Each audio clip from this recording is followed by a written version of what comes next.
Tahasia Moyse and Eric Chilton. Yes, Eric and I are still working from home, but we are glad you are here and are part of the conversation. And you can do that by leaving a comment on our live stream as we stream this show live on Facebook, YouTube, and Twitter. And if you post, use that hashtag 4 to 5 to stay connected. New at 4 o'clock, the Alamance-Burlington Board of Education is calling an emergency meeting tomorrow morning. Superintendent Bruce Benson is recommending changes to the district's Plan B learning model. Benson suggests pre-K through second grade students go back to the classroom later than planned. Students would return Wednesday, November 18th instead of October 28th. Grades 3 through 5 would return December 2nd instead of November 18th. The plan for middle and high school students, though, would stay the same. Again, these are changes that will be suggested by the superintendent, so they are not finalized plans just yet. Let's turn now to your 4 to 5 roundup. A judge dropped the third-degree murder charge against former Minneapolis police officer Derrick Chavin, but a higher second-degree charge stands. He is the man captured on video kneeling on the neck of George Floyd for more than 9 minutes. The judge also ruled the charges against the 3 other former officers involved, will stand. The Senate Judiciary Committee voted to advance the nomination of Judge Amy Coney Barrett to the Supreme Court. A final vote to confirm her is set up for Monday. 10 Democratic senators on the panel boycotted today's vote. Instead, they put photos of people who rely on the Affordable Care Act in their seats. The Supreme Court is expected to rule on if the health care law is constitutional. Hundreds of crews are battling a fire in northern Colorado that grew on Wednesday. An entire town just 2 hours north of Denver was forced to evacuate last night. Part of Rocky Mountain National Park is now closed. The wildfire is burning an estimated 6,000 acres per hour, and people there say it's getting worse. The wind is fueling those flames and are helping propel the fast-moving fire. And U.S. officials accused Iran of being behind emails sent to Democratic voters in several battleground states. The messages appear to be an attempt to intimidate them into voting for President Donald Trump. Those officials did not say what evidence led them to blame Iran, but these allegations underscore the government's concern about foreign interference in our elections by spreading false information to suppress voter turnout and undermine confidence in the electoral process. The final presidential debate is tonight in Nashville. President Trump and Democratic nominee Joe Biden will be debating in person. And the debate will be moderated by NBC News' Kristen Welker. Tonight's topics include the coronavirus pandemic, climate change, and national security. You can watch that debate right here on WFMY News 2 at 11. WFMY News 2 did a one-on-one interview with Republican Senate candidate from North Carolina. He's also the current senator, Thom Tillis. He's part of the most expensive Senate race in U.S. history as Election Day approaches. Now, Tillis says he is confident about his reelection, but says that it may be a few days before we know the results of many races, including the presidency. Given the recent unrest in the country, he's asking everyone for trust and patience as results come in. To trust a centuries-old tradition of a peaceful transition of power. I think in North Carolina, we will know sooner than most states. Many states will be called on election night, but now is the time for us to be calm. Tillis spoke with our Grace Holland about many more topics, including his competitor's recent scandal. You can see more of that interview tonight at 6. Tillis's competitor, Democrat Cal Cunningham, declined our request for an interview. 2 more classrooms in Rockingham County are closing because of coronavirus exposures. The preschool at Leakesville Spray and a first grade classroom at Central Elementary are closed. Central is also closing part of another class until next Thursday. Virtual learning started today for Central Elementary's first grade students. They'll return to class on the 30th. Leakesville Spray's preschool is set to go back on November 2nd. Meanwhile, several other Rockingham County students returned to classrooms today. Wentworth, Douglas, Bethany, and Lincoln Elementary Schools came back to in-person learning after staying at home for coronavirus exposures. Moorhead High School students returned to classrooms on Monday. Wake Forest University is moving the university to what they call their orange status because the number of coronavirus cases on campus. Now, the university is putting additional safety measures in place for the next 10 days. Students are advised to only do takeout for dining options. And if students do choose to eat in the dining hall, only 2 students are allowed at a single table. In-person plans for Fall Fest are suspended. Students will not be allowed at the football game or other events this coming weekend, and all homecoming activities will be virtual. Some good news for North Carolina A&T. The Aggies will get to play football this spring. The Mid-Eastern Athletic Conference released the schedule for spring of 2021. First schedule on the books, the first game on the books is scheduled for Saturday, February 20th. The CDC is redefining what close encounters and interactions are with someone who has coronavirus. For the past few months, close contact with someone with the virus has been defined as spending 15 minutes with that person within 6 feet of them. Well, now the CDC is saying you could be at risk if you have shorter but repeated interactions that add up to 15 minutes over a 24-hour period. They made that change after a report of a 20-year-old Vermont correctional officer contracted the virus by having brief encounters with 6 transferred prisoners before they had a positive test. The officer wore a mask and goggles. The CDC says this case illustrates the importance of wearing masks to prevent the spread.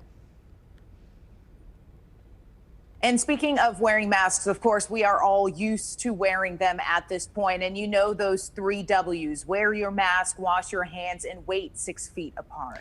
Right, but do you have to wear a mask if you are 6 feet away from other people? Health experts do recommend wearing a mask even if you are social distanced.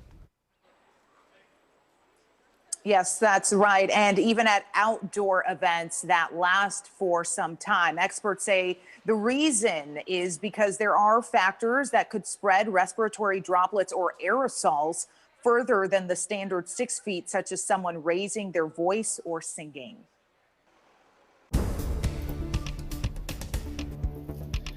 Our temperatures outside, very similar to what we had yesterday. You're looking at 75 in Greensboro, 79 Winston-Salem, Burlington at 82, 80 in Lexington, and 78 Asheboro. So what does that mean for us as we head into the overnight period? You're looking at overnight lows at 59 degrees tonight, partly cloudy. We will see some patchy fog toward the morning hours. It'll be pretty much a copy of this morning and today. Tomorrow, 76, kind of a mixed bag of sun and clouds, another great day. The rain chances don't really come in until probably Saturday evening, unfortunately, and into Sunday, just in time for our weekend, but we'll watch that closely. It is all due to a cold front. You notice the warmer air coming in from the south across the region. We'll see that cold front dip back down across our area. We think Saturday evening, there it is by Saturday afternoon and early evening. Not much left to it, but we will see a couple of showers, some sprinkles here and there. A quick note, our temperatures are looking good, by the way, in the 70s for the most part, but there's Hurricane Epsilon. Hard to believe we're talking about this at this time. This one will stay out in the Atlantic, no threat to anybody, but it is of interest for folks following this very busy hurricane season. Coming up, a police officer is facing disciplinary actions for for his behavior at a voting poll location. We'll break it down for you after the break.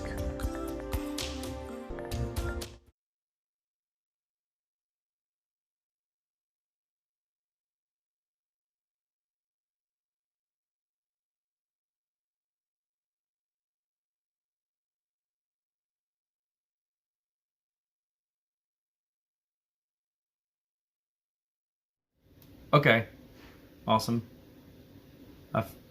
Hello, check 1 2. Yeah, I don't hear anything. Phenomenal. Mic check 1 2 3. Mic check 4 to 5. Mic check 1 2 3.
A Miami police officer is facing punishment after he was photographed wearing a Trump 2020 mask while in uniform at a polling place.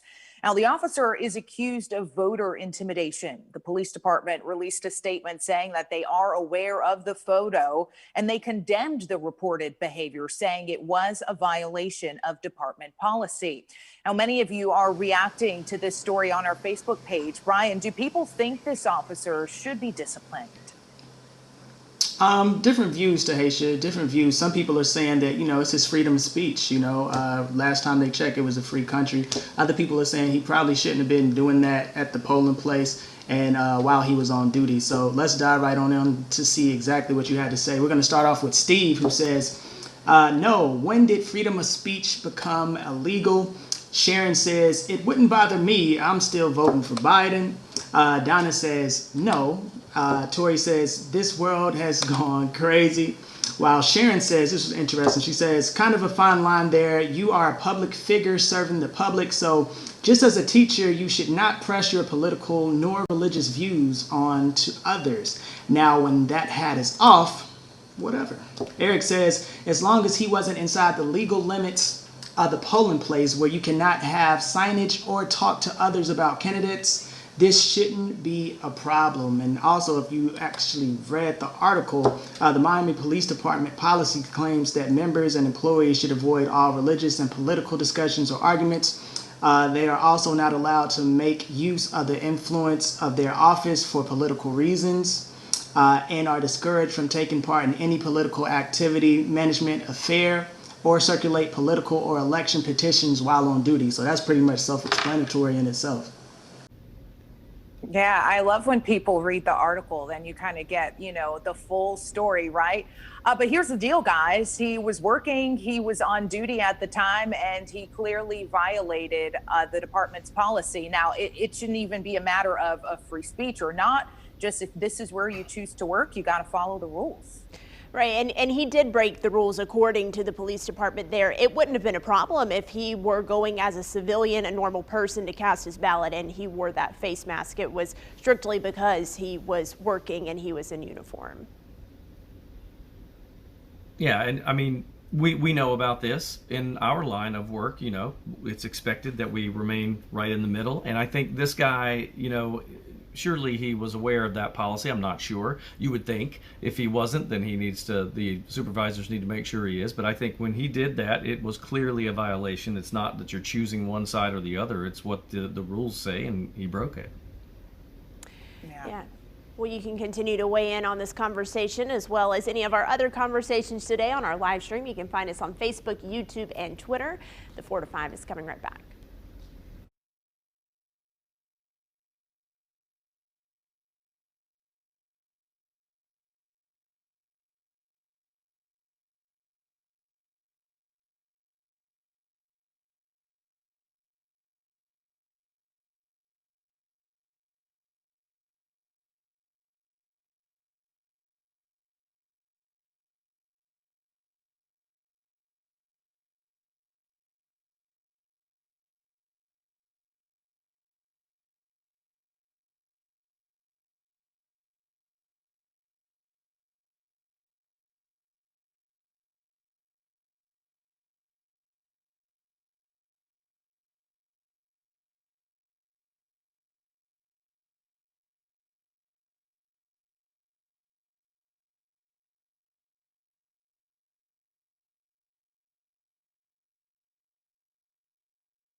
Welcome back to your 4 to 5. NCA&T and Cone Health are getting a grant to help nursing students as well as area nurses that will help communities improve their health. The $25,000 grant is going to 10 different organizations. NCA&T nursing students and Cone Health nurses will partner with churches and communities with limited access to health care. Churches and nurses will learn how to assess and address social determinants of health. As long as we're talking about grants, how about this one? We all know the great work that the American Heart Association does every day and every year. But did you know they also give small grants to small businesses that strive to help keep communities in North Carolina healthy? It's a pretty cool thing here. I spoke with Linda King about these opportunities. Linda, it's always good when we see people helping small businesses, especially these days. But now you guys, you've been doing this before and you give away a lot of money. What is this all about? How does it work? Well, the American Heart Association is partnering with Blue Cross and Blue Shield of North Carolina, and we are funding community projects for implementation in the communities. As we know, communities know their needs, and they know the solutions, and they have the ideas on how to improve health in the community. So this, we're looking at some images of past winners before. What does this mean to those small businesses? How do you think this helps them? Now, I would say in the time of a pandemic, this means so much to small businesses that they're still able to get funding such as a mini grant and be part of a mini grant opportunity. All of the grantees from our last fiscal year have provided us with feedback on how this has helped them to do more in the community, to increase their program activity, to increase building their capacity among the work that they do. And all of these businesses are basically working to keep our communities in our state healthy. Is that correct? Absolutely. We're working with health departments, community health centers, faith-based and community-based organizations, and any other nonprofit that has come about as a result of COVID-19. Some of the organizations decided as a result of COVID-19, we're going to focus on that, and we're going to pivot to purchase PPE for their workers and things like that. So yeah, we're really excited and glad to know that this has been a big help in the community. Great work you guys are doing. The Heart Association always does good work. Thank you, Linda, for your time today. Cool thing about this, obviously, guys, that this goes out to small businesses, but some of those grants can go as high as $10,000. So they may say small grants for some organizations, but for others, that's a huge amount of money. And they are taking applications for that right now. So if you go to this story on WFMYnews2.com, we'll link you to that website. I really admire that they've pivoted this and are focusing on organizations that have really stepped up during this pandemic, Eric. I mean, we saw a photo of Out of the Garden Project. They've been partnering with local churches, Mount Zion Baptist and Daystar Church, every week to make sure that people in our community are fed, and even sometimes with Cone Health to do COVID-19 testing. So I think it's important that they're really focusing on those people who are pitching in right now.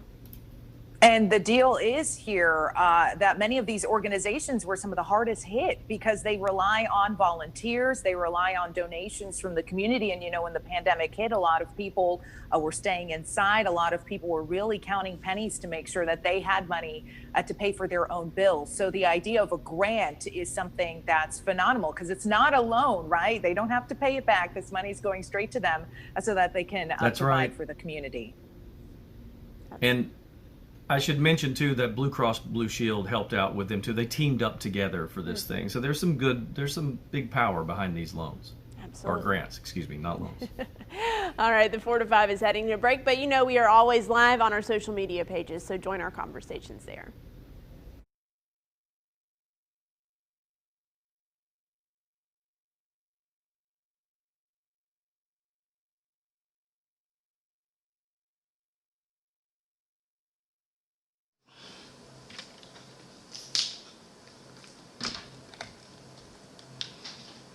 Mic check 1, 2, 3. Mic check 4 to 5.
It's getting hot here in North Carolina. It's like 79 degrees right now in Greensboro, but you know, some states aren't so lucky. North central U.S. is already seeing winter weather, but a blast of cold air in the Rockies and in the plains are forecasted to create snow in the south. And that cold air will be enough to produce frostbite.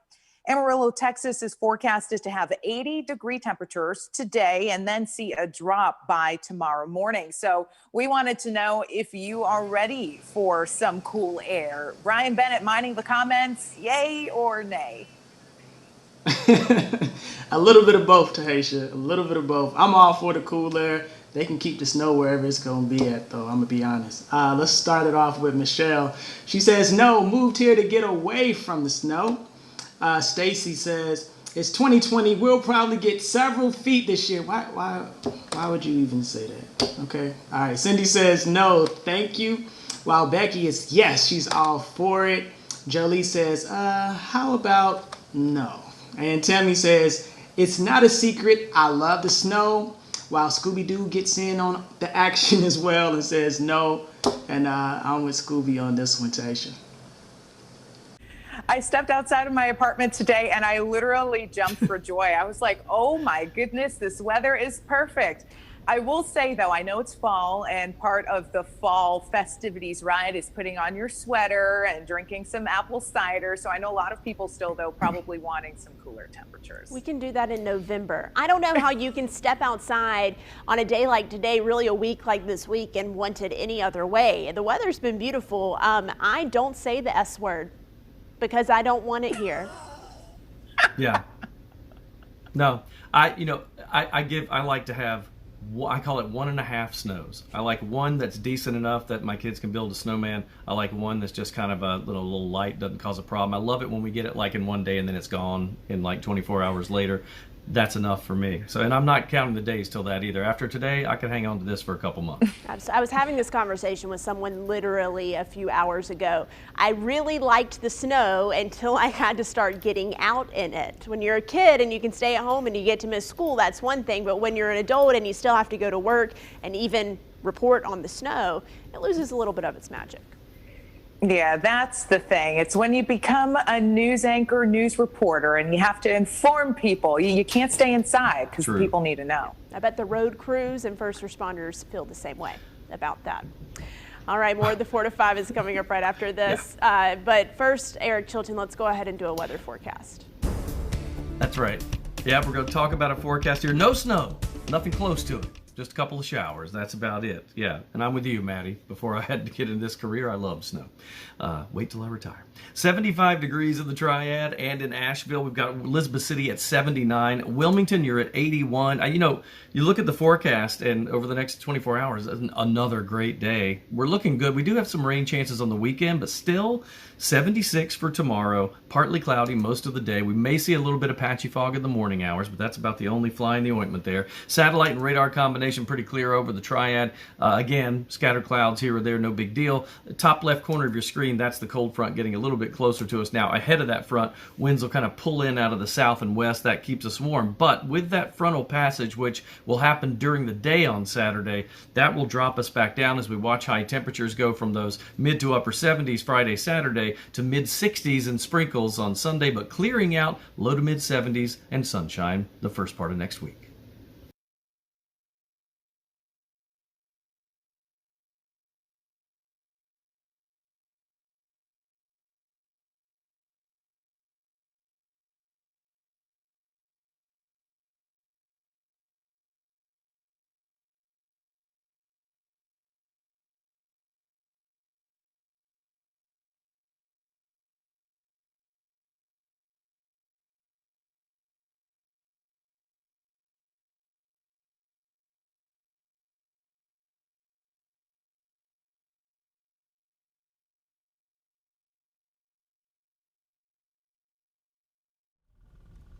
Hello, ice cold milk and an Oreo cookie. They forever go together like a classic combination. Hey, mic check. Santa Claus won't be coming to this year's Macy's Day Parade, according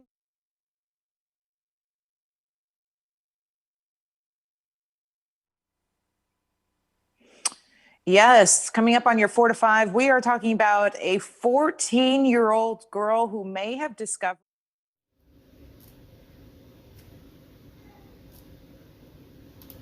Hi there, mic checking, checking the mic, checking the old mic.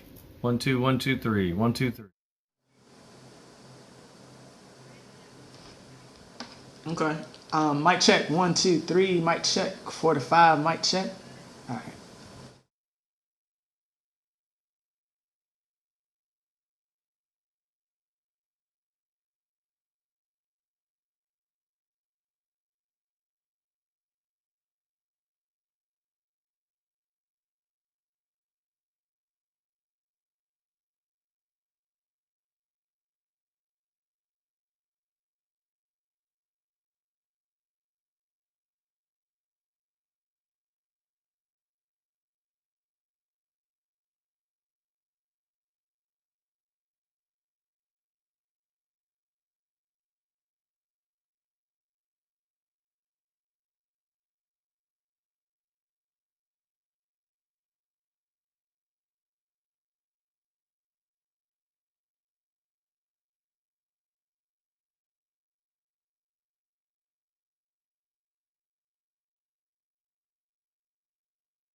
Well, good afternoon and welcome back to your 4 to 5. I'm Maddie Gardner. My co-workers here, Eric Chilton and Dehasia Moyes, are joining us from home this afternoon. And guys, you didn't let me know I was supposed to wear red.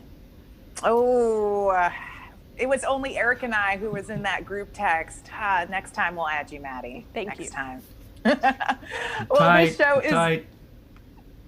Yes, well, this show is built to connect you with the community and with us. So we live stream on Facebook, YouTube, and Twitter, and we have conversations in the comments. The latest conversation is about Oreo cookies, but you'll have to go to our Facebook page to join the conversation and know exactly what we're talking about.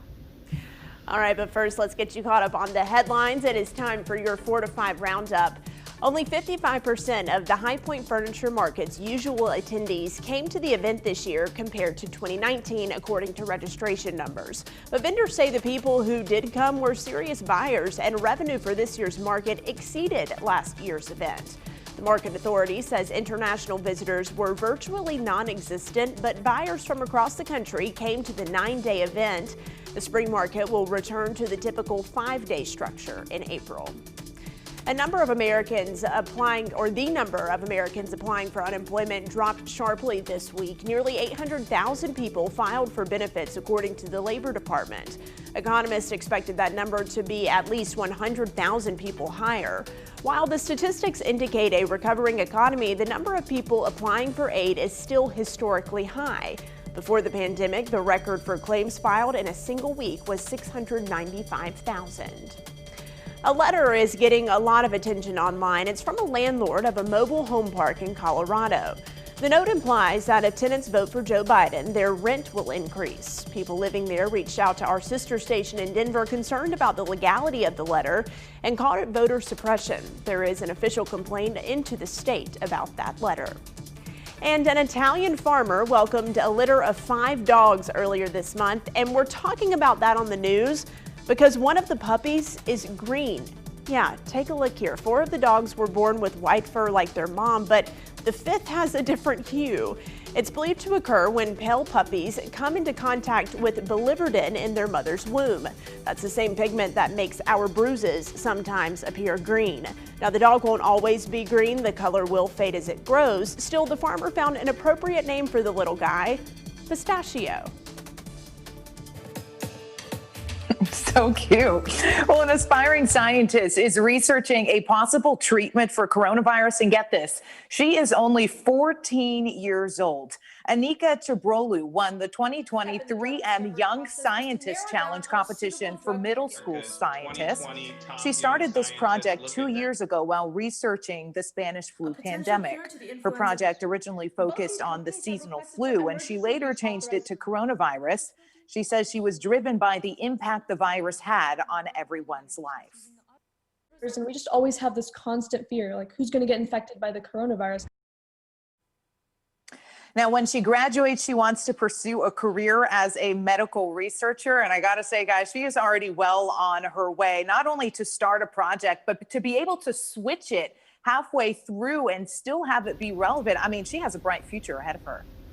Absolutely. I'm so impressed by this young lady. And I know that, I mean, only 14, she has a long life, a long career, and a lot of discoveries left to make. It just makes me realize that I'm not that smart. That's basically the bottom line. That's what I got out of that whole story. So now I know. And she's doing big things, and we got to watch for her. We absolutely do. All right, something else that you might be watching tonight, the final presidential debate. One last time, President Donald Trump and Democratic nominee Joe Biden will go head-to-head. This time the debate is in Nashville. So are you going to watch? Why or why not? That's the question I ask you on my Facebook page today. Scott Lynch says, not a chance. Why spend what little free time I have by subjecting myself to a performance from either candidate that is undoubtedly going to raise blood pressure and possibly have me tearing out what little hair I have in frustration. Tamara Fleming Easter said, no, we've already voted. Terry Moorfield said, I've already voted, but we'll watch the debate out of curiosity. Greg Klein says, yes, I have already made up my mind. However, I would like to hear what each candidate has to say as we get closer to November 3rd. And Elizabeth says, yes, I am watching to see them cut the mics off. So, of course, tonight the debate commission said that the candidates will have uninterrupted time to respond, and they'll make that possible by turning off the microphone of the candidate who is not speaking for that initial response.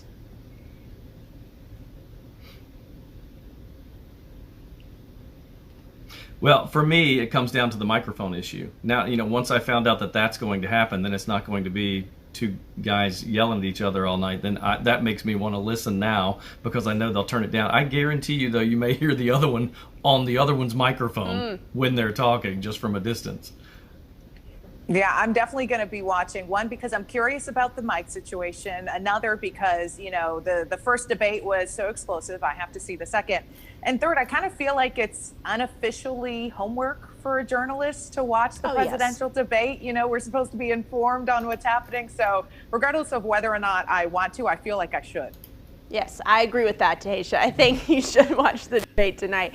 I am looking forward to this because there is a change in that format, and I'm interested to see how it goes. Plus, I want to hear what they have to say. How many days are we out from election? Not even 2 weeks left. So I want to see, as we get closer to that final day, what's going on in each candidate's mind.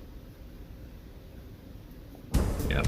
So true, so true. Also see what the economy will do after this election, no matter which way it goes. It's going to be interesting to see. Maybe the country can settle down a little bit. Let's take a look at numbers. 75 in the Triad right now. Boy, is it comfortable out there. If you haven't been out today, you're missing it. Get out there. 79 in Elizabeth City, 75 in Asheville. Even Asheville's beautiful. Lower humidity there than here, too, so it's just great. Columbia's at 82. Seems like that's always the hot spot, though. When you look at the planning forecast for tomorrow, we'll start out in the 50s. It'll be about 59 degrees. Then 72, I think that's where we'll be for midday temperatures, 76 by afternoon. So when you look at those numbers, you think like, well, this is perfect. When will it come to an end? Well, we'll see some changes here. By Saturday, a cold front starts to move through. That's Saturday evening. So you may see some of those scattered showers. But then we go down to 66 on Sunday with a 20% chance of rain. Could be better, but at least it's a morning shower, and then we'll clear out. Next week, 70s all the way around, partly cloudy.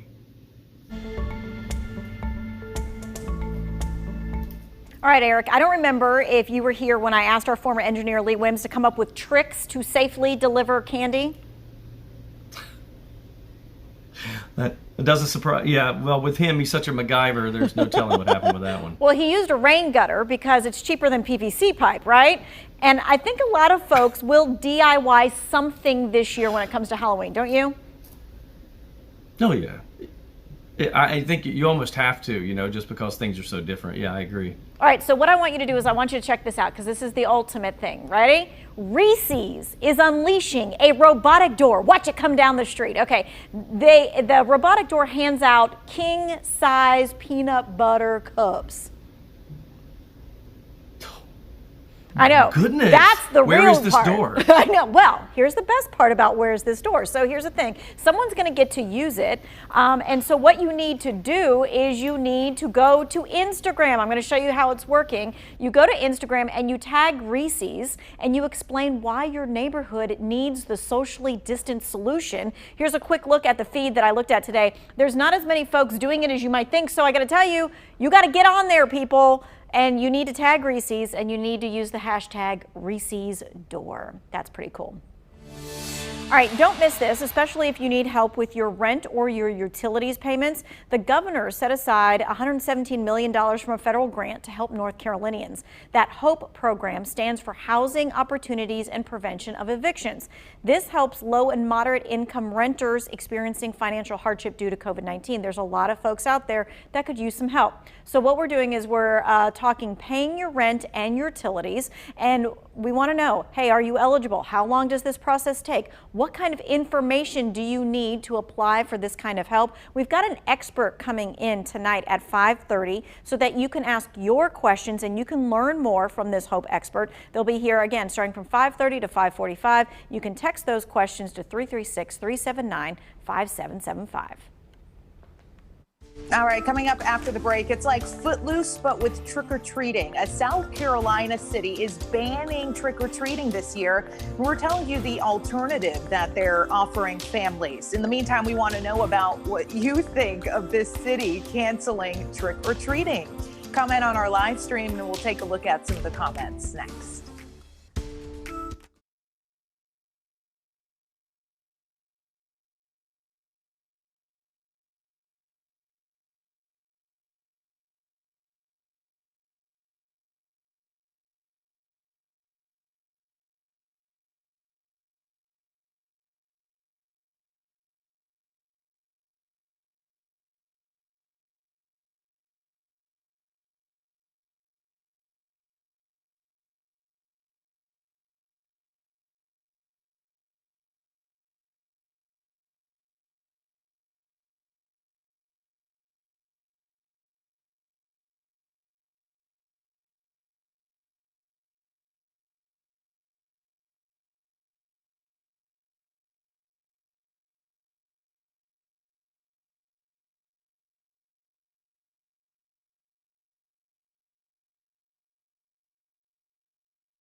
And welcome back to your 4 to 5. A South Carolina city is banning trick-or-treating this year because of the coronavirus. Chester City posted on its Facebook page that trick-or-treating will not be allowed.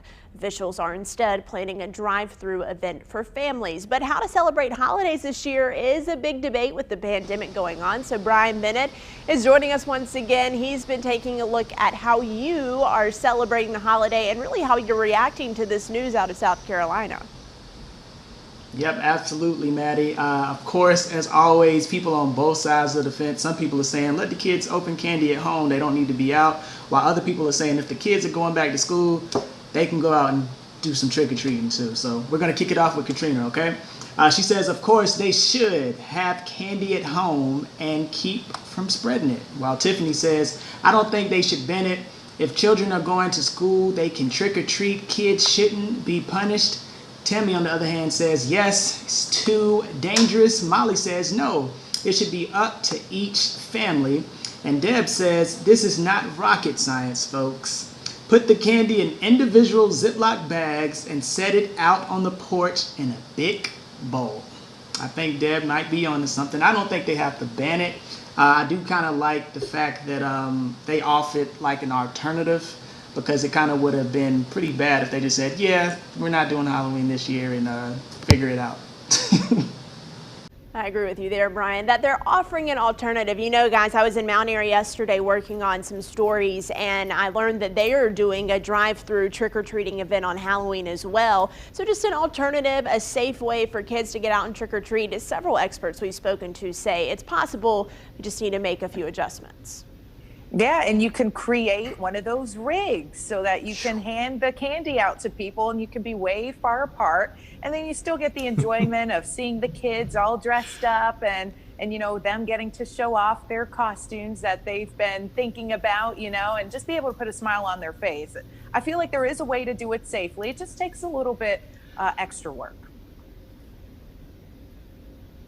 Yeah, a little imagination. That's what. So some friends of mine, they have two kids, a boy and a girl, and they said they're literally all four of them, the parents, the boy and the girl, and the grandmother, are dressing up as the Griswolds from the first vacation and going through drive-through trick-or-treating. That is funny. Do they have a station wagon?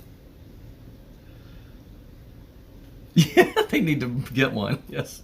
You have to have the station wagon if you're going to be the Griswolds. You can Photoshop it in. It's true. Tahisha, bringing us back to 2020. Just Photoshop it in. All right. Hey, you can share your Halloween plans with us on the 4 to 5 live stream. Chilton's still laughing. We'll be right back.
Hi there, 1, 2, 3, 4, 5, 6, 7, 8, 9, 10. Hello, 1, 2, 3.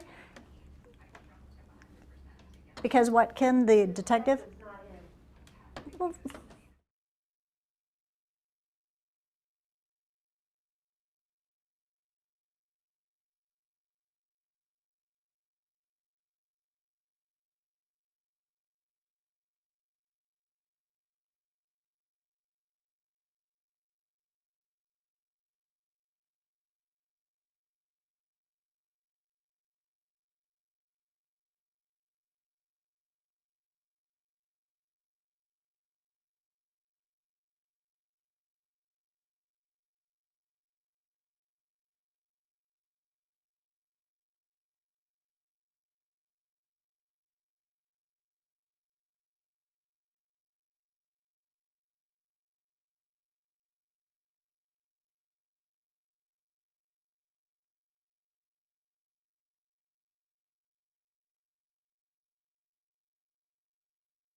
So, you know, fall is the perfect time of the year to take a trip up to the Blue Ridge Parkway. It's beautiful up there, but how much do you know about our beloved highway or parkway? So I hounded poor Christian Morgan and put him to the test on his day off while he played golf. Take a look. Ladies and gentlemen, Christian Morgan has absolutely no idea what the topic is today of our quiz, but I needed a fellow North Carolinian. So now today you're talking, Christian, about the Blue Ridge Parkway. Trivia of the Blue Ridge Parkway. Here we go. Construction of the Blue Ridge Parkway began during the Great Depression. What year did it start? Did the parkway start in 1915, 1920, or 1935? 1920. 1935. Great Depression was the key there. All right, number 2. It ends at U.S. Highway 441 near Cherokee. In what county? Would it be Jackson, Swain, or Buncombe County?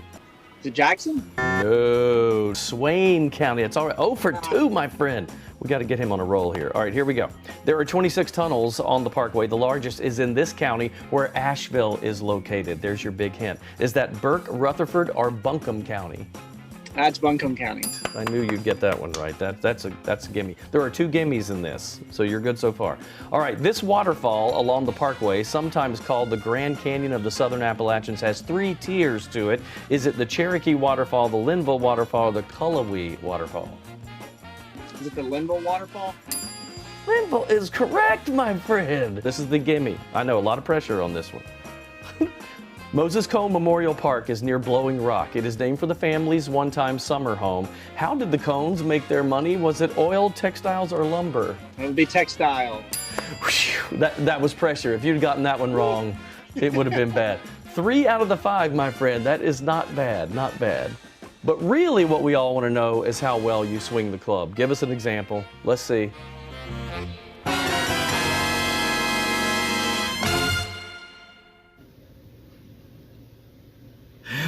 So he was golfing with Luke Liddon, by the way. Luke, thanks, Luke, for taking that last shot. I asked you on Facebook, I said, what is your favorite parkway spot? And people all over the place with this one. Let's go right to it. Pam Lowry says, we love driving up the parkway to Beacon Heights. It's our favorite short hike to a beautiful, spectacular view. Thank you, Pam. MD Moore says, there are a lot of great areas on the parkway, but I like the pull-off showing Grandfather Mountain. Also like the Cone House as well in Blowing Rock. Michael says, we have a place in Todd near the parkway. Love hiking up Rough Ridge for the spectacular views there. Sandra says Cascade Falls, a nice trail to hike and beautiful waterfalls there. Also the Fancy Gap area. Real familiar with that one. Joan says, my dad always took us up past Mabry Mill to the overlook called the Saddle. Miss those days. Jim Walton says Chateau Morissette. Hey, it's a winery. What is not to like? There are lots of places off the parkway. By the way, if you want to take that whole quiz, that's in the current issue of Our State magazine. That's out on stands now. I love the parkway. It's beautiful. I cannot believe you called Christian Morgan on his day off while he's at the golf course, Eric, and forced him to answer I was trying to get questions. that past you. It was pretty obvious there as he's sitting in his club car. And it didn't get past Tim Buckley either. He commented I know, on the right? live stream, and he said, shame on you, Eric. But it was all in good fun. These are easy, nice, fun questions. Let the So man at least have his it's day right. off. Goodness gracious. Don't call me on my day off, Eric. I He will was not the one. oblige. By the way, he was the one that said, he goes, this will be even funnier if it's my day off. And I said, hey, thank you. Good point. I'm going to have to follow up Sort and of. confirm that fact. Should we talk about a forecast? Okay. Yes. Yes. Never let the truth get in the way of a good story. All right. We're talking about a forecast now, my friends, with 75 degrees in the Triad and in Asheville, 79 in Elizabeth City. Christian's a great guy. That's why you ask him to do that. He's phenomenal. 72 by midday, 76 for the high on your Friday. It's a beautiful day, just like today. Partly cloudy skies. Pretty clear right now and through the day tomorrow. It is Saturday that we'll see the clouds on the top left corner of your screen there. They'll start to slip down closer to us courtesy of this cold front. And that cold front ahead of it, nice and warm, winds out of the south. That'll keep us in those mid-70s. But after that moves through on Saturday, we'll see a quick drop-off in temperatures. In fact, we do expect the overnight low as you head into Sunday morning will be 57 and the high only 66 on Sunday. A little rain Saturday night, 40% chance. Next week, low to mid 70s, partly cloudy most of the time with a slight rain chance on Wednesday and Thursday. Coming up on WFMY News 2 at 5 o'clock, after spending nearly 3 months in the hospital battling the coronavirus, a triad man is released. He shares his story of recovery. Next on WFMY News 2 at 5.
Hi there, 1, 2, 3, 4, 5.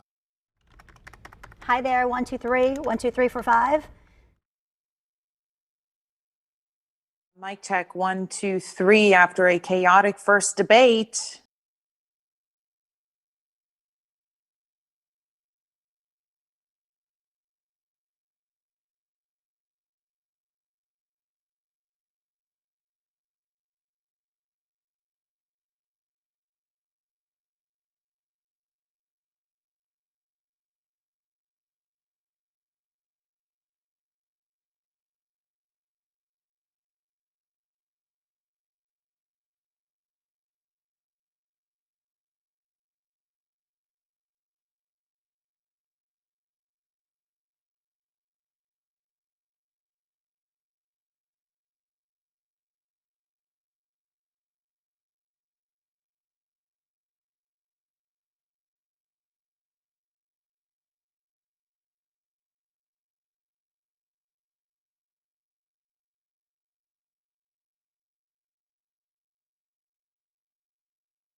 It's time for my 2 cents. The final presidential debate is tonight. Now, for some of you, when you hear that, you feel like this. For others, you may feel like this, and I know some of you feel like this. But regardless of your reaction, presidential debates have been a staple of the American election cycle for some time now, but it wasn't always that way. You see, debates between candidates really didn't take off until the mid-1800s. That's when Abraham Lincoln and Stephen Douglas went head-to-head for a Senate seat. Before that, it was really up to a candidate's supporters to drive a political campaign. And it wasn't until radio and later television that a wider audience could experience debates. Before that, they had to read printed accounts of the conversations. Of course, the first debate broadcast on TV was between John F. Kennedy and Richard Nixon. After that, appearance, body language, and performance played a big part in not only who won the debate, but who won the election. Since then, debates are much different. Now, instead of presenting a platform and answering questions, debates are about giving the best soundbite or even creating a viral moment on social media. Which begs the question, do we need debates? With all the resources we have to learn about a candidate, read their platform, and even watch them in interviews, is the debate format the most beneficial to voters? Are debates becoming less about content and more about entertainment? Do debates place more focus on standout moments and zingers than actually helping people decide who they want to lead our nation? I'll leave you to form your own opinion, but that's just my 2 cents. That's your 4 to 5. WFMY News 2 at 5 starts now.